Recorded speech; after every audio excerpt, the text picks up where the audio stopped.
تسليما لبيك اللهم صل على سيدنا محمد وعلى آل سيدنا ونبينا محمد.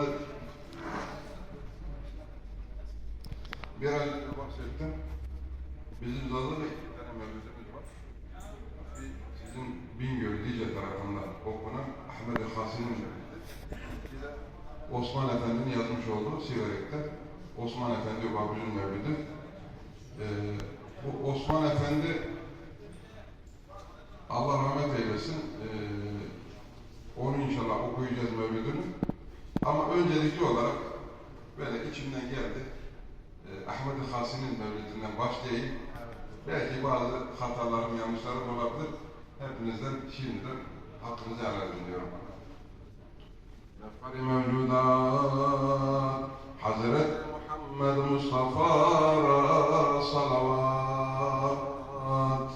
Allahümme salli ala seyyidina Muhammedin ve ala ali seyyidina Muhammed.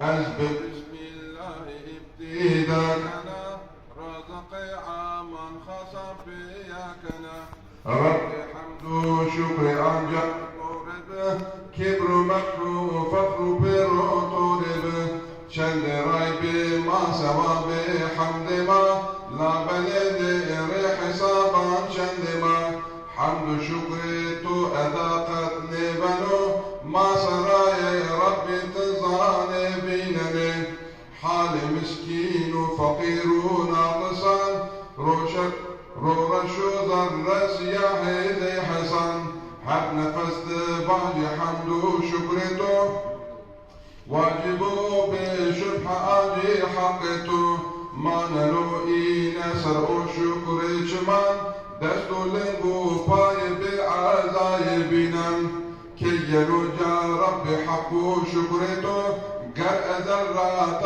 ابد ما ذكرته كم كوازانو قناجي عقبه وابوانو احمدي